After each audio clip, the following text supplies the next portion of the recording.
right. Well, welcome everyone to yet another wonderful Momentum Builder Power Hour. Welcome back, Taylor. It's not your first time here. We're happy to have you back again. Thank you. I think your reputation, if it didn't already precede you, does now after that little tipsy dance with your cowboy hat. So thank you for the entertainment. Happy to help. For those of you who don't know Taylor, he has quite a few roles in this industry. I can't keep track, quite frankly. I don't know how you prioritize all the things that you do, but president of CHLA, COO of Developers Mortgage, runs a farm with some four-legged friends that maybe contribute towards originating loans. I don't know. Yeah. Craig's saying good to see you. So obviously you've got some fans out there and we're happy to have you back. So thanks for being here today, Taylor. Thanks for having me. I love doing this. You know, I spend a lot of time doing mortgage stuff kind of on the management executive end of things. And I spend a lot of time doing policy stuff in the kind of the DC kind of space. But at my core, I'm a loan officer and I don't get to spend nearly as much time as I want to talking about loan officer stuff. And so one of the reasons that I love what you guys are doing with Momentum Builder, and that I love being invited to participate is I get to take off my corporate hat, I get to take off my policy hat, and every once in a while I get to put on my loan officer hat. Yeah, I did it. You saw me. And talk about how we take care of borrowers. So here we go. That cowboy hat's working for you. You keep getting little emojis of celebrations and hearts and thumbs up. So you might have to bring it back out every once in a while, especially given the topic today, which I feel like our industry just doesn't like anything to be boring. And so we constantly have to have hot topics going on. And one that I think has been talked about a lot, but I'm not sure we've had all the right conversations is NAR and the settlement and what it means and what it doesn't mean and how people are responding and not responding. So I'm really excited to have that conversation with you today. I know you're very involved in multiple ways in the industry around this topic. And I think people are really going to benefit from hearing things that you've both heard, but also things that you're already implementing and working on. So I'm excited to jump in. And I think, without trying to dive into the drama of how we got to today, the initial lawsuit, all the copycat lawsuits, maybe we just started off by talking about layman's terms, brief overview. What does this NAR settlement really mean? And what is it and what is it not? Okay. So there's so much misinformation flying around. It's ridiculous. It started on day one, hasn't changed. There's a lot of bad advice flying around too. Forgive me, but I'm just going to call it what it is. I've seen some really bad advice. So what this is, it is a contractual agreement, essentially, between a trade association and their members. That's what it is. No law has been passed. No policy has been changed. We didn't reopen Dodd-Frank or TRID. The CFPB doesn't care. This is not people are approaching this as though mortgage rules have changed, and they have not. One single mortgage rule has changed, just one. We're going to talk about that in a second. So what this actually is a response of a trade association because they were getting sued for a bunch of for antitrust behavior, and so they responded and they said, "Look, we'll change the way we operate a little bit so that we don't have to pay $5 billion in settlement fees." That's what it is. So now, because we finance houses and condos and multifamilies and all that stuff, manufacturers. We all now have to figure out how to deal with a change in operating procedures by the associations of realtors, both national and at most of the state levels. Not so much in Washington and Oregon, and it's very, very confusing in South Carolina, but just about everywhere else, we have to respond to what is just basically a change in how they structure contracts. That's what this is. It's just a change in the contract structure when people buy and sell houses. So in some ways, it's not a big deal. It's a tiny little thing and nothing's changed. But in other ways, everything's changing because we have to react as loan officers, originators, seller servicers. We got to figure out how we're going to react to all of this stuff. And that's where all the confusion starts to jump in. I see you smiling at Greg's comment. I think that was just more a cheer for you in general. But I like the point on this is more simple than I think some people make it. You're welcome, Greg. And then B, it is still a change. And I think oftentimes when changes do happen in our industry, whether regulatory or not, there's still downstream impacts. And it's not always known out of the gate what those downstream impacts will be or how impactful they will be, for lack of a better way of saying that. I do want to pause for a minute because you did say there was one actual policy change, and I think it's related to VA loans. So can you talk a little bit about that first, Good. and then I did remember. Thank you. Understood. I'm gonna get that CMP whether it kills me or not. But let's talk about that first, and then let's talk about really more like the operational and sales changes. Thank you for the laughter. That's going on right now in response to the more generalized contract. Sure. So the only actual kind of mortgage technical, actual real change, specific change, is that previously the VA, Veterans Administration, on VA loans prohibited a buyer from paying a commission for a realtor. And as a result of the NAR settlement, the VA changed their policy and they will now allow a buyer to pay a commission. And there is a procedural impact with this. And the procedural impact is that when a lender, us, when we order a VA appraisal, we need to provide a copy of the buyer's agency agreement at that time to the VA.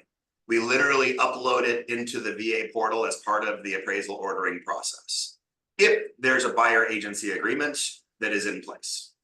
So as a result of that, if you're doing a VA loan and you need an appraisal, which I'm going to take a wild guess that you need an appraisal on a VA loan, then you definitely have to have a buyer's agency agreement if there is one and the buyer or somebody is paying that buyer's agent's commission.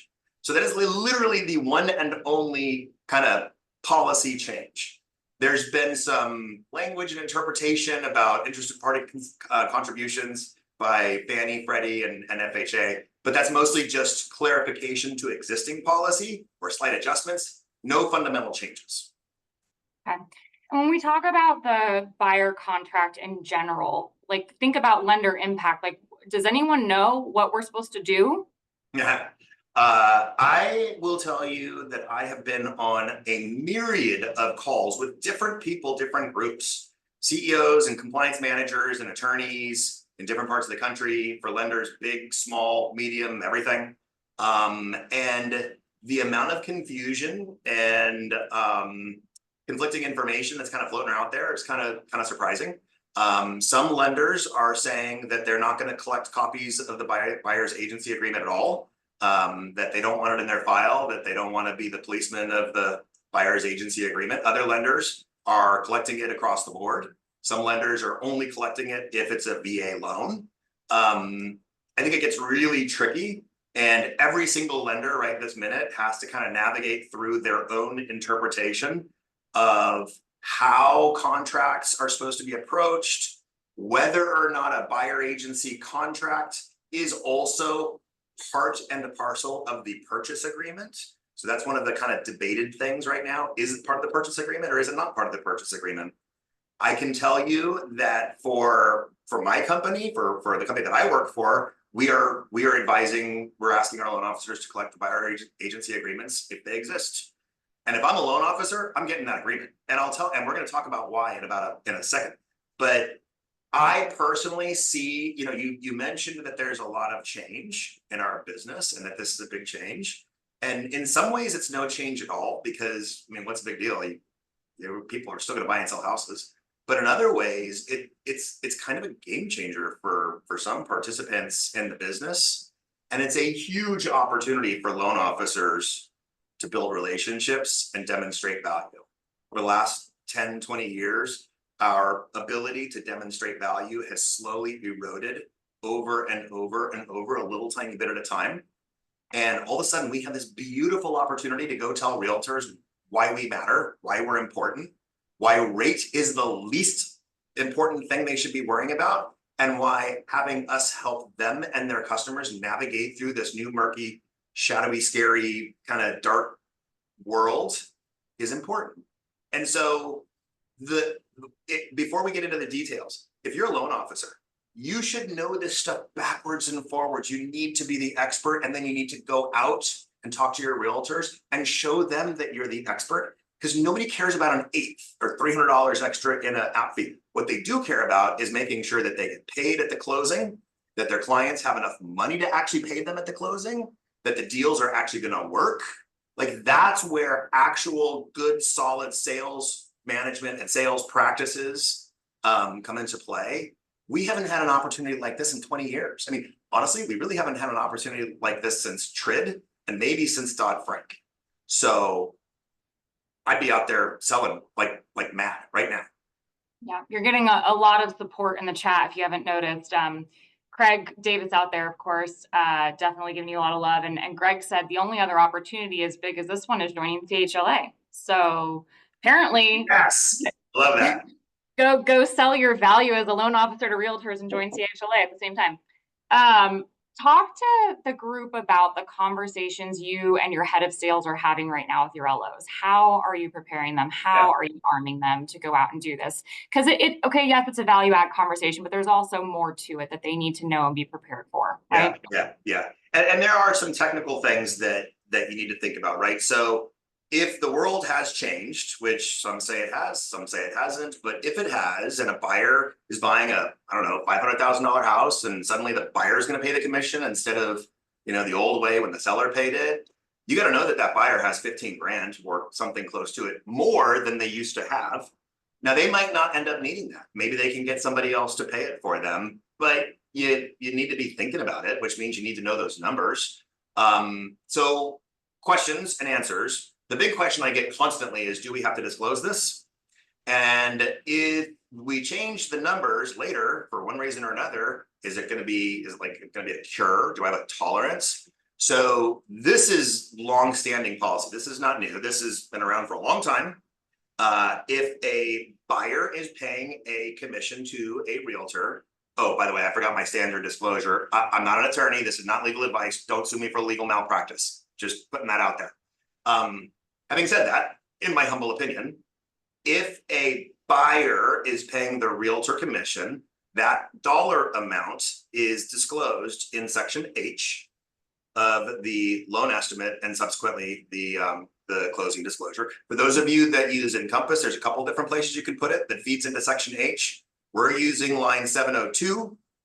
You can also use line 703. You can also use line 704. They all feed in. Also, there's a bunch of sections in the 1300 block that you can use, but we're using 702. So that's one of the things we're teaching. My sales folks are working their way through and training on is to, one, put the right numbers in the loan package and in the disclosure kits so that all the math works, so that when you calculate your funds to close, you're getting a good number, right? Because you want that number to run through DU, LP, total scorecard. You want to have enough money to close. You kind of want to get an approval on your AOS. And so you got to, good data in, good data out, solid approval. Bad data in, no bueno. So that's kind of number one, is the technical piece. Two is we're getting the buyer agency agreements. We may or may not be putting those into the loan file and submitting them, downstream, but we're getting them up front so that we know what we're talking about. We're specifically trying to obtain them when we do pre-approvals, right? What a great way to add value to your agents if you're having conversations with your borrowers about making sure that they have enough assets to close and why some of these things matter. So we're collecting them as early as possible, just because, you gotta know how much money is required to close a loan. And we try to do all that math up front instead of 15 minutes before the loan is supposed to actually close, because that seems to be a more prudent approach most times. So those are kind of the technical things. The other piece of the technical thing is the conversation we're having today. which is that there's a lot of confusion amongst the rank and file of the realtor base about not only what this thing is, but also how lenders are going to respond to it, right? So I think that the rank and file realtor base generally understands what the settlement is and how it changes their operating world. What they're struggling with, that I've seen personally, is how to translate that into contract addendums, language in the actual listing and selling, contracts, how that language is going to be interpreted, what to give to us, what we need to substantiate whether a borrower can use one type of financing or another. So there's a lot of question marks, because remember, our two industries, mortgage, housing finance and real estate, we come together at this point where the two things support one another. And I don't feel like the two industries have really done the connecting part yet to weave together the different pieces. That's where the sales opportunity is. The sales opportunity is to be the trusted advisor that says, meet me at Starbucks, I'm going to buy you a mocha, and we're going to talk about how this is going to work. And while we're at it, let's figure out which of your clients you haven't gotten your buyer agency agreements yet, so that I can call them as your trusted advisor and say, by the way, I'm updating the pre-approval. Did you get that agreement yet? Because I need a copy. Yeah, great tactic. And for the group, please, and Craig's saying he agrees with you, but please ask questions along the way too, because trying to get a word in edgewise with Mr. Stork, as you can tell, is a challenging one in and of itself. I could use some help, guys. No, I'm kidding. It's all like significantly good information, and I think everyone is probably going to walk away with some tactical items they can take back to regardless of where they sit in this industry, on how to manage through this.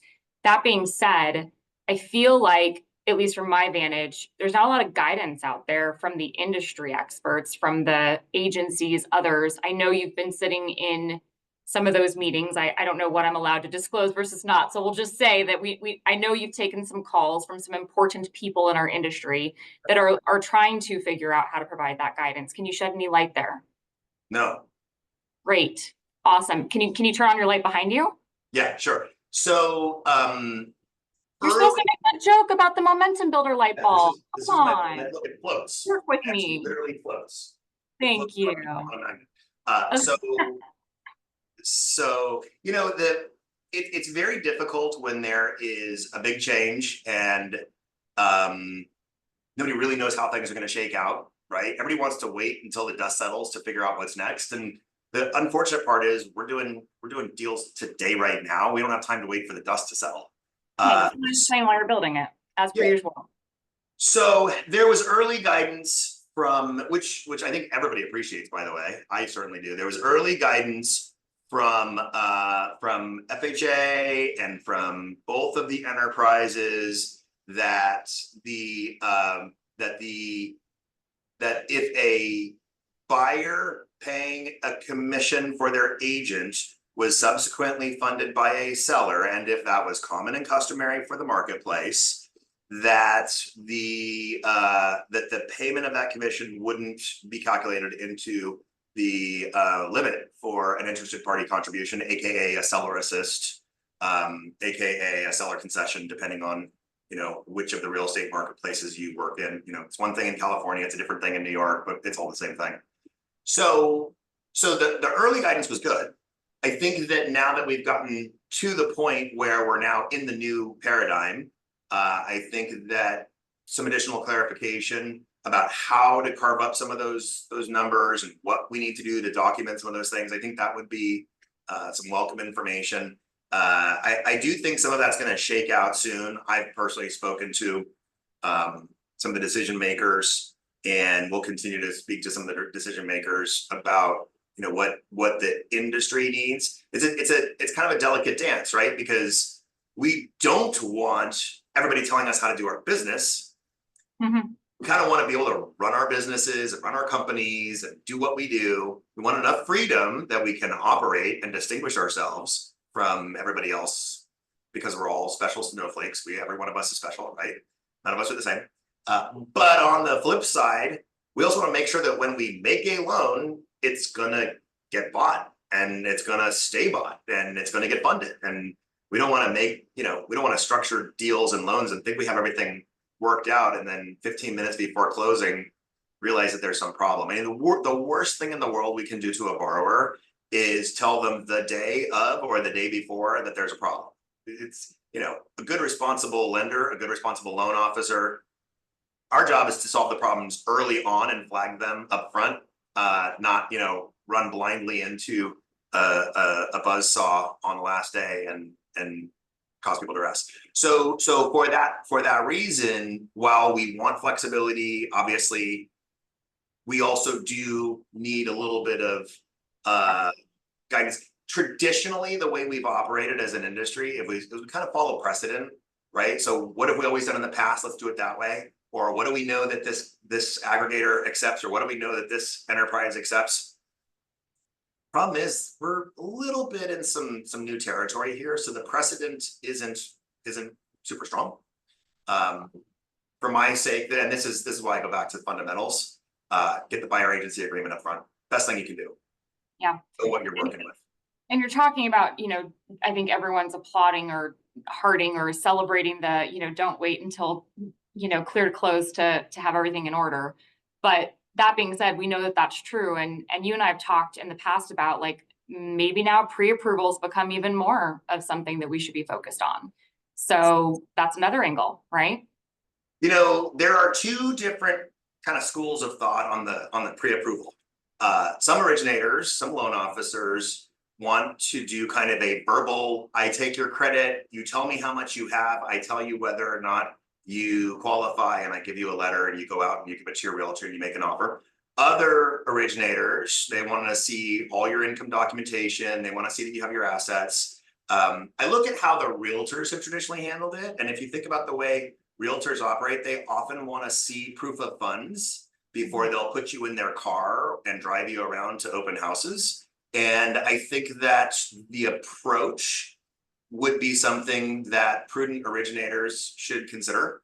And if you have access to some of the third party services that can provide verification of assets, I would encourage people to start thinking about doing that early in the process, like at the time of pre-approval, instead of waiting until you actually even take a loan application.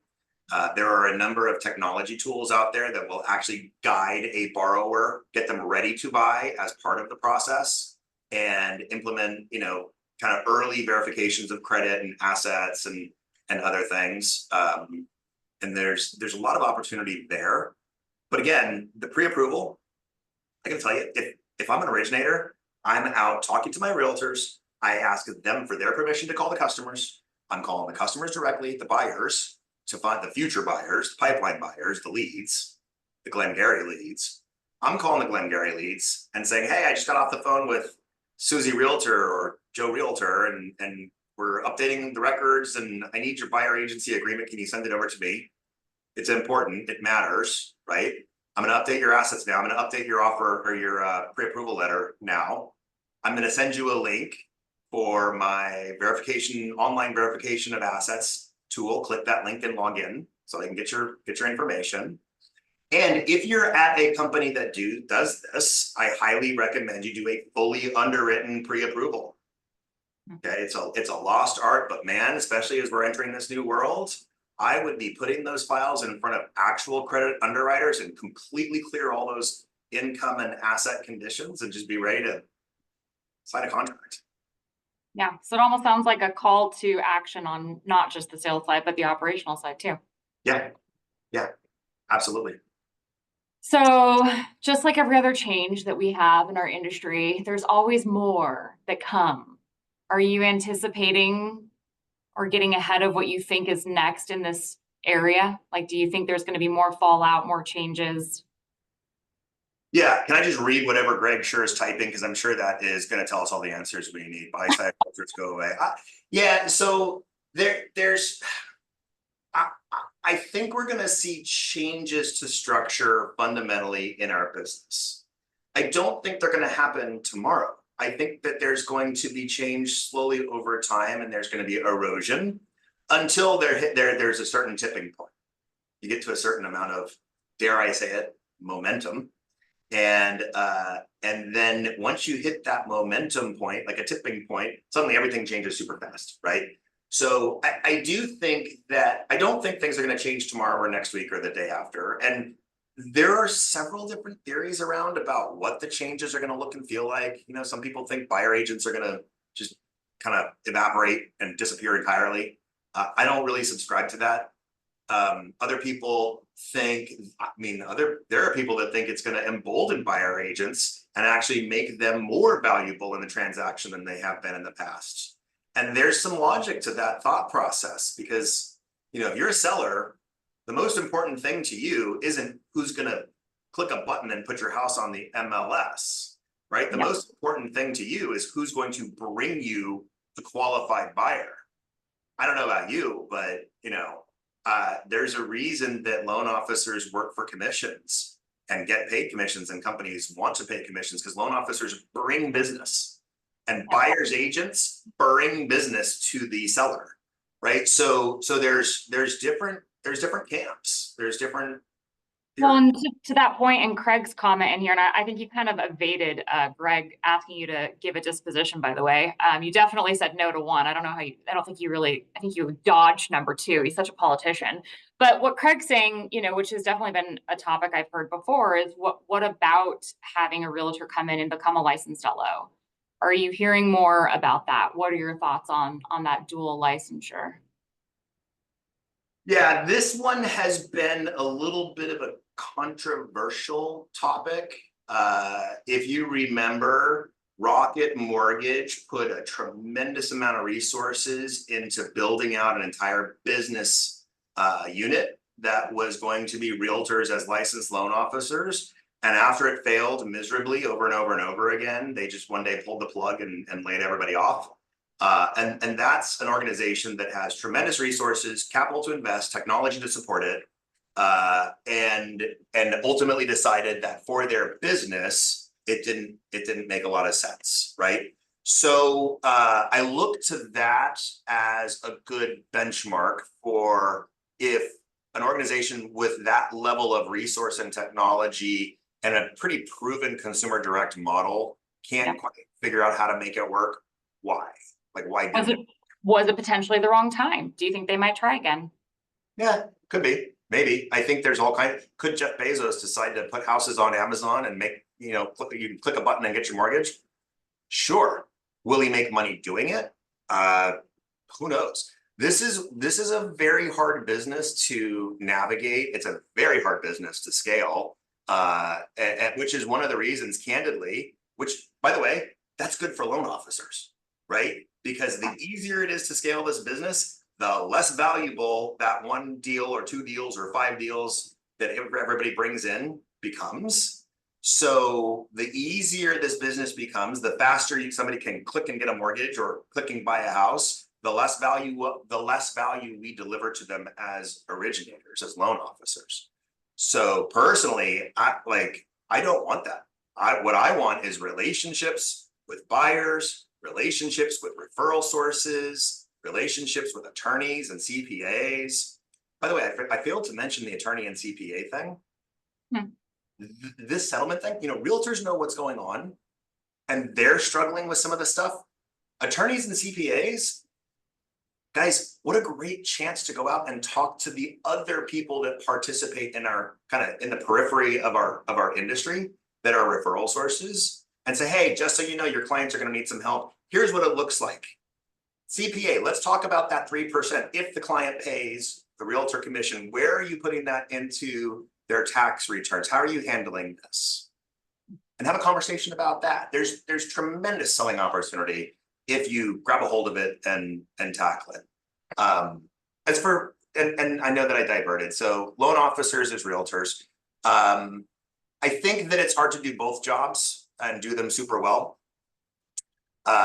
If I am a buyer and I'm being sold somebody that's also sold by somebody who's then going to also finance the thing that they're selling me, I look at that differently than when I have two different parties doing, one doing the selling, one doing the financing. It's just a little too, for my taste, it's a little too cleanly wrapped up together. Here, I'm gonna give you this thing and I'm gonna finance it for you. And if I'm a seller, I'm not sure that I want everybody to know, what my ATM card gets used to pay for on my bank statement, on my bank statements, what all those transactions are, where I spend my money, all my financial confidential things. I don't know that I want that information being held by the folks that are also selling me the house. Yeah, fair points. What else? I mean, you've hit on so much. I feel like I normally am really good at recapping. I don't even know if I could recap everything I wrote down. I could try. I mean, definitely talking about not a lot's changed. We're still in the business of originating loans and getting people into homes. But that being said, we've got some nuances to work through. Obviously, sounds like everyone is in agreement on this call that I've heard so far that this is the greatest, if not one of the biggest sales opportunities that we've had in the last 15, 20 years. What else? Are there any questions in the chat? I don't see any other one. Answer trivia that Greg sure is going to ask something that We might have to promote Greg and make him come chat so that way he can get his light bulb. Yeah, so let me talk about a couple of other you know what? Just since we're on it, I'll throw in some other stuff just for fun. I don't know. People think rates are coming down. That seems to be the big rumor that all of a sudden rates are coming down. And somehow we're on NFM TV, it seems. Oh, you're unmuted. Make sure you're careful what you say next. Are you encouraging? Wow, join. Oh, you're cutting in and out, Greg. He's coming on video, I think. I gave him the option of being unmuted or promoted to Hold on. Stop the press. I would like to just say for the record, I had no idea this was going to happen. I feel a little embarrassed right now. Start virtual camera. Hold on, I'll be there. I thought you were the most tech-forward CEO out there, Greg. What's going on? Well, see, I'm not a CEO. That's the thing. Shoot, I got it wrong. This is why I'm not a CEO, probably. I hope you're wearing a shirt. Can you see me? No. All right, well, I'm working on that, but this is a surprise. Yeah. I can't believe you knew I wasn't busy. You probably just assumed. Well, I mean, you got a lot of chatter going on. Although that's not atypical for you. I know. I'll figure it out. Somewhere. Oh, I know what it is. Would it help if I plug the camera into my computer? Would that make a difference? You're really supporting my tech forward argument. All right. This is all I'm in the middle of a transformation here. Look at this. Wow, look at me. This is amazing. I wear my extra. Now you're one-upping us. You've got a microphone, you've got headphones. My PR people did not agree to this at all. I wore my extra small shirt just so I could compare my biceps to Taylor's. Perfect. All right. Because the guy is surely you have a question. He's like a Greek god, Taylor Stork. So this is amazing, the opportunity to share a stage with him. It's great. Is it true that you had that cleft chin put in because you wanted to look more like Tom Brady? Yes. That's what I heard. Okay, I just thought I'd ask. What are we talking about? Are you asking me to ask you a question? Do you want to go back to NAR? Do you want to stick with the rumor of rates coming down and why we live and die by them, apparently? Well, it's funny. I'm working on my post right now for the day. And, I'm wondering what Taylor's opinion is on it, if he has one. May I, Taylor? Do you mind? I believe that if you live by the sword, you're going to die by the sword. And if you live by rates and refis, you're going to die by rates and refis. If you're a good originator that's focused on purchase business, get out there and call on realtors, because we all know the minute rates drop a little tiny bit more, a lot of loan officers are going to be huddled behind their laptops, calling all their refi opportunities instead of making sales calls on realtors and talking about how to navigate through changes to purchase contracts. And so good for those of you making sales calls, because it's going to be less crowded out there in realtor land. I don't know why you went off on that. I was going to ask you a question. It was so unrelated. It's not even funny. Your post was on live or die by rates, but yeah, no, I wasn't going to do that. That post has been done many times, but I would like to ask you about this call to action by my good friends at the Mortgage Bankers Association to tell our representatives to bring HR 3507, the YIMBY legislation, to the House floor for a vote in September. I'm writing about that. Are you familiar with YIMBY? I'm guessing you are, Taylor. I mean, I know that NIMBY is the kind of not in my backyard. Yeah, but the YIMBY is yes in my backyard. That's the Yes, in opposite my of that. backyard. I'm not super. I haven't heard anything. I haven't read any. I don't know a lot about that. I know that there's a lot of concern that building regulations are loosened so that housing can be built and we can get more housing. Yeah, so it's, but my understanding is they're asking us to push this bill through, which if states want grants for various things, they've got to show that they are dedicated towards changing things like zoning in order to get what traditionally has been pretty easy to get. The issue is a lot of it is around zoning. That's the issue, is a lot of it is around zoning. And I personally don't want a high rise next to my single family dwelling. Sorry, I don't. I'm not interested in that. Like, you know, I think that we can exhaust some other things, like not allowing foreign entities to gobble up thousands of properties at one time. That would be a good start. I'd like to see that. Entities. Huh? Or domestic entities. Yeah. So here's what I think, Greg, and it's a tricky question because you also need to understand all of the nuance in how zoning works, as well as understand the nuance in how federal funding is applied at the state and local level. And that's like the underbelly of the political beast of bureaucracy. So you really have to get into details. What I will tell you is, regardless of who asks for support, know the issues yourself before you just jump on the bandwagon and you know, push a button and raise. Like, you should know, if you're gonna support something, you should understand the thing you're supporting. For instance, trigger leads. I read the Rose bill upside down and inside out. I read the Reed bill upside down and inside out. I read the Torres bill upside down and inside out. Know the actual thing you're supporting and understand the policy. I mean, Sasha made a comment earlier that she's working on her CMB. I am a CMB, and one of the things that I am proud of about the CMB process and the society itself is that the people who go through that process really focus on understanding the issues themselves and then the underlying concerns that drive the issues. As far as zoning goes, I mean, zoning's tricky. You know, the reason that zoning exists is to ensure that the existing housing stock doesn't get devalued by having somebody put up a warehouse next door to your house. So we're an apartment building of single, you know, 1-bedroom apartments next to a $400,000 house. I mean, hey, you know, I'm all for, you know, doing things, but I think that it's easy for the government to point at states, you know, and municipalities and say, you solve this problem. But I mean, there's a lot. What about the 11 or 12 million vacant properties that are out there? Yeah, that's right. I mean, there's a lot that can be done. So let me just tell you, because I have, you know, some of the options, right? And that if you want to play nice and you support this and your estate, here are some of the things they want you to do. Okay, I'm just going to read you A to F. Sure. Enact high density single family and multi-family zoning, expanding by right multifamily zoned areas, allowing duplexes, triplexes, fourplexes in areas zoned primarily for single family residential homes. Should I even go on? That was only to C. There's 3 more.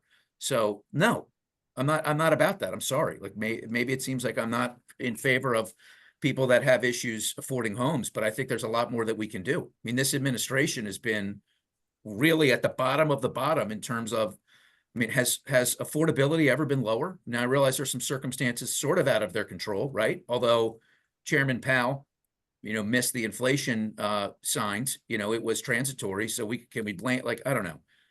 I'm pretty fired up about this. So I'm preparing a post right now. I wanted to know if like live and I could get a quote from you that I could sort of drop into my piece here, Trevor. We're making news here. And, you know, Sasha, we have to do this for Sasha. We have to bring more eyeballs on her breaking news platform here. I definitely wouldn't use your hashtag all of us on this post. Oh, the hashtag. I thought that was pound. Same. I'm just Yeah, saying two. that one might be contradictory to where you're at right now, Greg, on this Wow. topic. Okay, that's a good thought. Yeah. Here's the reality. Let's talk But about lending. I hear your point. Let's It's talk a about lending for a second. If I put a gasoline station next to your house will no longer qualify for financing by FHA, Fannie or Freddie, or anybody else, right? That's just fundamental.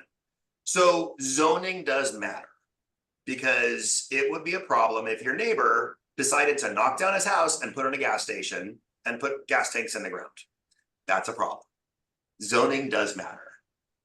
To your point, I think that we need more houses and more housing. I personally would like to see more opportunities for home ownership, meaning fewer apartments getting built and more condos getting built if it's going to be high density and in the right place for high density. I'm a proponent of home ownership wherever it's possible, and not a proponent for expanding the massive corporate landlord model that candidly can kind of, it's hard to get out of that model once you get into it. So I do believe we need more houses, but I don't think we should stack a condominium building or a 4-unit fourplex next to inside of a neighborhood that is traditionally single family, because now we also are potentially going to be devaluing the homes that are in that neighborhood, not because of the people, just because of the mixed structures. And so I think that those are concerns. Yeah, it's a subject. It's like bringing up politics. Like Paul Hinman the other day, he posted something on politics. It's like a dead end. Like, where do you go with that? Yeah, listen, Paul's my friend. Yeah, mine too. But it's so polarizing. It's like you're going to have half the people want to shoot you, and the other half are going to just pat you on the back, right? It's like, I don't know. I'm not sure if this is as controversial. Like, how do you feel about it? You just said how you feel about it, Sasha. I mean, how would you feel about 15-story apartment building filled with one bedroom, one room, places next to you? Would you be a proponent of that? Or do you think there might be another way? Like, can we check some other boxes before we go to that extreme and start screwing neighborhoods up? Well, I mean, I am in mortgage, so I apparently like frat parties. So I don't know. I mean, I kind of feel like I'd be okay with it next to my house. No, I'm kidding. Mhm. I don't know enough. Thank you for the laughters. I don't know enough about the other side of the argument. And so maybe you can educate me on that to like give a definitive opinion. I like common sense, which we apparently don't seem to have a lot of when it comes to making changes in this industry. But yeah, I think generally speaking, if I'm a consumer that bought a home in a neighborhood that didn't have, fourplexes, apartment buildings, condos, and I thought that was the experience I was going to get, if all of a sudden zoning changes and it allows for someone to come in, I mean, I'd probably be more pissed off about a warehouse than I would about a apartment building. But that being said, yeah, it would probably upset me as a consumer. But I don't know what the other side of that argument is. Like, is the intent behind this to try and create more opportunity for affordability options for borrowers to get in homes? Like, It's not what that clear. the other It's side not of that that clear. argument? It's not that clear who would even own those complexes. I can't find anything that says whether it would be landlord owned or whether people would have an opportunity to buy these things. So there's a possibility that it wouldn't do anything for home ownership. And the other thing is, it's so permanent. Like, once you start knocking down things and building them back up, like, that should be like the absolute last resort when we're way out of room. Sure. Like, they shouldn't be doing that. Aren't there other things that we can do? Like, can we get people to occupy those 11 million vacant homes, right? Can we do that? Can we offer incentives to people who have second and third properties to sell those properties? There's a lot that we can do before we get to that extreme and leverage individual governments and force them into a scenario which impacts us. So the NBA's asked us to push this through, on behalf of us, the constituents of the NBA. I am one of them. I'm not in favor of it. I'm against it. So I'm going to put a post out there and we can get a conversation going, which is all I want to do. And I love the NBA and all my friends there. So this is not an indictment on the NBA. It's a conversation that I think we need to have. Nobody asked me. I don't think anybody asked any of the C-suite people at any of these companies. I've not seen any comments. I've not even seen any comments from Bob Brooksman or anyone over there. It's just something that was slid into correspondence saying, hey, you know, tell your rep to help push this bill through. Well, I'd like to know why, you know? So For the sake here, of my here we CMB are. for at least a few weeks, I will be supporting the MBA on this initiative, Greg. That is my comment. I got it. Well, I hope you didn't expect me to, you know, throw any softballs up here. We I mean, would this was never promote unexpected. you otherwise. And I wish I was better prepared. I feel like this shirt has shrunk like 3 sizes. So I Hey, as feel long like as we're talking you know, about controversial stuff, can we talk about interest rates? Because there was a bunch of posting yesterday on EPOs that I was actually Brian View that dragged me into it. And this controversy of like the concern about EPOs and, you know, commission clawbacks and things like that. I don't know if you saw any of that stuff. I didn't see it. Let's talk about it. You got 5 minutes. We have Go. 5 minutes. So in a nutshell, well, you might as well turn Brian's camera on now. In a nutshell, there seems to be a growing concern by many in the industry that EPOs are going to start happening, which I think is true. Early pay off penalties are starting to get charged, and there's a growing concern. Here we go. Dude, Yeah. what is that picture from 1982? What the hell is No that? kidding. Bro, Wow. you're not allowed to have that picture on your profile. I'm sorry. You'll need to take that down. My goodness. Is that his high school yearbook picture? I can't get the video to work. Sorry. Oh, look at that. That's okay because He's we're looking at on I think YouTube. we're looking at your son right now. So this works. This That's is right. good. Yeah. Hi guys. Bye guys. Great talk. I'll refer you to the LinkedIn poll post I did yesterday. As long as we're doing half. It's tracking pretty wild. It's 54% of the respondents, who are not all loan officers, but 54% of the respondents said they have contractual language that requires them to repay commissions earned on a loan that prepays. Okay. So can I talk about this again first before you guys all tell me? Because I know, Greg, you're going to tell me I'm. So number one, the contract for an EPO is between entities, right? Either the servicer and the seller, or a wholesale lender and a mortgage broker, the entity, not the person. Number one. Number two, if you are an employee, and I know I'm not an attorney, this is not legal advice, blah, blah, blah. But if you are an employee loan officer of a company, Dodd-Frank and the LO compensation rules are fairly specific, and you can't just arbitrarily decide that you paid them too much once upon a time because now you're making less money on it. And I'm sure there are retail lenders out there that are going to disagree with me and tell me I'm wrong, and that's fine.